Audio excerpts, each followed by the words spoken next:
Imagine a colossal tanker, its hull slicing through the waves, carrying a staggering $200 million worth of ethane. This ship is on a high-stakes journey, departing from the bustling US Gulf Coast, bound for the distant shores of China. Its cargo isn't just valuable, it's vital. A floating lifeline connecting continents and economies. This isn't just another routine shipment. For a Chinese plastics factory, it's the difference between production and shutdown. For an American energy giant, it's a major sale, a testament to the power of global trade. The fate of thousands of jobs and millions in revenue rides on this single voyage. But then, in the middle of the ocean, everything changes. The US government intervenes, abruptly blocking the final delivery. The ship is ordered to halt, left stranded in international waters, its crew and cargo caught in a geopolitical crossfire. On board, the crew waits anxiously, their fate uncertain. They are trapped between two superpowers, as Washington debates the next move and Beijing demands answers. Every hour at sea adds to the tension, as the world's eyes turn to this isolated vessel. This single ship, once just a cog in the vast machinery of commerce, has become a powerful symbol. It represents the fragility of global supply chains and the escalating tensions between nations. Headlines around the world track its every move. Ethane, a crucial ingredient for making plastics, is now at the center of a high-stakes geopolitical chess match. Halting its delivery isn't just a business decision, it's a strategic maneuver with consequences that ripple far beyond the ship itself. The impact is immediate and far-reaching. In the US, energy executives nervously watch stock prices fluctuate, knowing their profits and reputations are on the line. In China, factory managers scramble to secure alternative supplies, while workers face the threat of layoffs and production delays. The ship's limbo sends shockwaves through the global economy. Industries and governments worldwide are forced to adapt, rerouting shipments, renegotiating contracts, and bracing for shortages. The delicate balance of international trade is suddenly thrown into chaos. Sensing opportunity in the turmoil, other nations move quickly. Canada, the UAE, and others rush to fill the void left by the US, eager to capture new markets and strengthen their own positions in the global energy race. The global energy market is thrown into flux. Prices fluctuate wildly as new players emerge, each vying for dominance. The competition intensifies, and the world watches as alliances shift and new deals are struck. This so-called ghost ship is more than just a stranded vessel. It's a stark warning, a reminder of how quickly politics can disrupt the flow of essential goods and how vulnerable our interconnected world truly is. Newsrooms buzz with updates, analysts debate the implications, and a global audience watches in real time. A single block shipment is rewriting the rules of global trade, forcing everyone to reconsider what's truly secure in a world of shifting alliances. The fate of this tanker is still uncertain, but one thing is clear. Its journey has already changed the landscape of the energy industry. The ripples from this crisis will be felt for years to come, shaping the future of global commerce and international relations. The US government's ethane export ban was originally intended as a powerful tool to pressure China during a heated trade dispute. By restricting a key energy resource, policymakers hoped to gain leverage and force concessions at the negotiating table. But the move quickly backfired. American producers found themselves with a massive glut of ethane, causing prices to plummet and leading to mounting financial losses across the industry. Facilities sat idle, and shipping containers stacked up at ports, unable to move product overseas. Industry leaders and business executives urgently lobbied Washington, arguing that the ban was inflicting more harm on US companies and workers than on China. They warned that continued restrictions could lead to layoffs, plant closures, and a weakened energy sector. With storage facilities overflowing and ports jammed with unsold product, the government faced mounting pressure to act. The risk of long-term economic damage was becoming impossible to ignore. The result was a significant policy pivot, a partial reversal of the ban. Now, companies were allowed to load ethane and ship it toward China, but with a catch. Final delivery still required a special government permit, keeping some restrictions in place. This compromise helped ease domestic bottlenecks, allowing producers to move product and stabilize prices, while still maintaining leverage over China in ongoing negotiations. The new two-step process offered some relief to US producers and workers, but uncertainty lingered. Companies remained cautious, unsure how long the policy would last or what new restrictions might emerge. The shift signaled a recognition in Washington that blanket bans can sometimes damage the very economy they aim to protect, especially in a globally interconnected market. By retaining control over final delivery, Washington kept its strategic options open, able to tighten or loosen restrictions as the situation evolved. The policy is a delicate balancing act, seeking to maintain economic stability at home while applying pressure abroad to achieve diplomatic goals.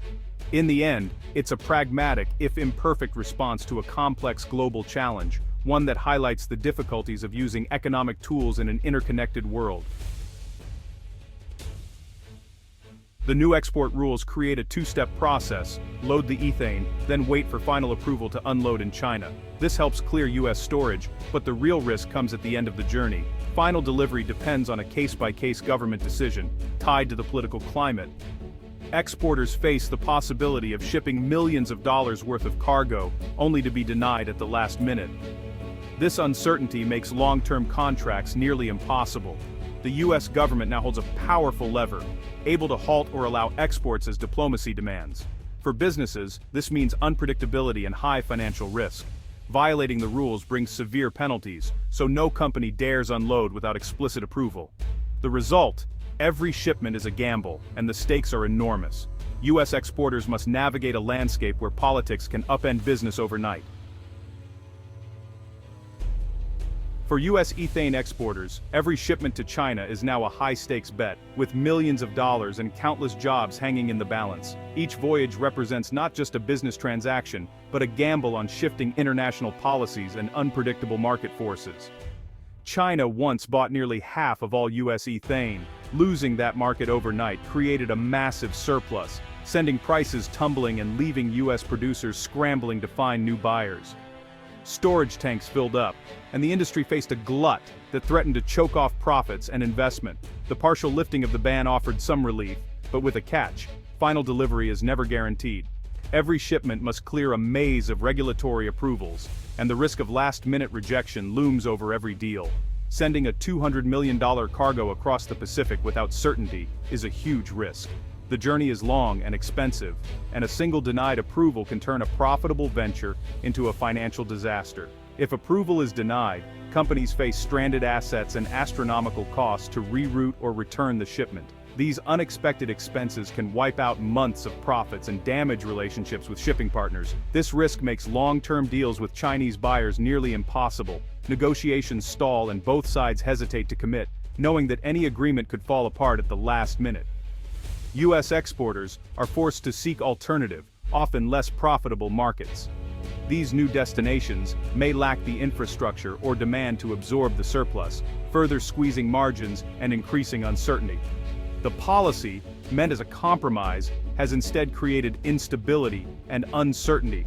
Companies struggle to plan for the future, and workers worry about the security of their jobs. American companies must weigh potential profits against the ever-present threat of catastrophic loss. Every decision is fraught with risk, and even the most experienced traders find it difficult to predict what will happen next. The U.S. energy industry is left in a state of constant tension, adapting to a new, unpredictable reality where every shipment could be a windfall or a costly mistake. The stakes have never been higher, and the future remains uncertain. China's booming petrochemical industry has made it the world's top ethane importer. Ethane is the key ingredient for plastics, and China's demand keeps rising as new factories come online. The U.S., with its cheap, abundant ethane, was the perfect supplier, until trade tensions disrupted the flow. Even with U.S. restrictions, China's need hasn't faded. Factories keep running and demand for plastics grows. When U.S. shipments became unreliable, Chinese buyers scoured the globe for new sources. China's immense demand can redraw global trade maps overnight. Other nations saw opportunity in the disruption, eager to fill the gap. The episode highlights China's power as a consumer. Its needs shape global markets. Countries that can reliably supply ethane stand to gain enormously. China's quest for resources will keep driving international trade, rewarding dependable partners. The stalled U.S. shipment created a sudden power vacuum in the ethane market. Chinese buyers, desperate for supply, turned to new sources. Other ethane-producing nations seized the chance to become long-term partners for China. The market responded quickly, demand found new suppliers, and trade flows shifted. China diversified its sourcing, reducing reliance on the US. The US, distracted by policy debates, watched rivals like Canada and the UAE step in.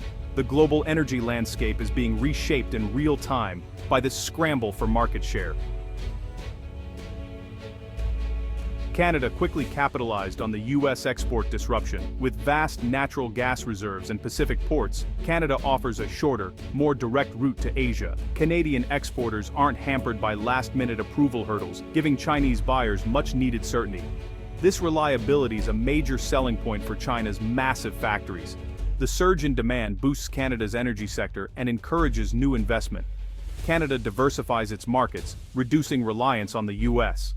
By moving fast, Canada is building a long-term strategic partnership with China. The country is now a key player in the evolving global energy trade.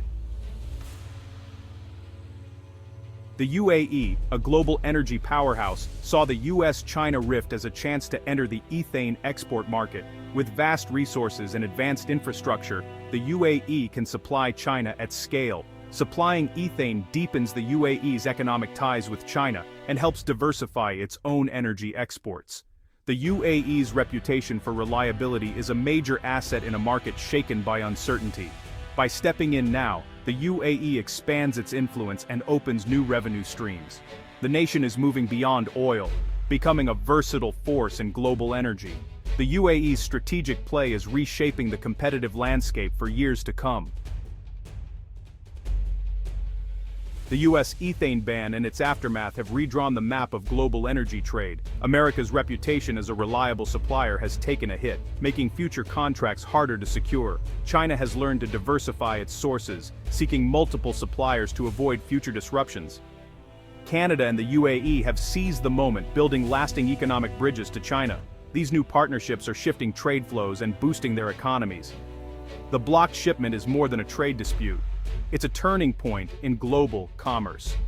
US dominance is waning, while China's power as a buyer grows. The world is witnessing a real-time shift in economic power, with lasting consequences for energy security and international relations.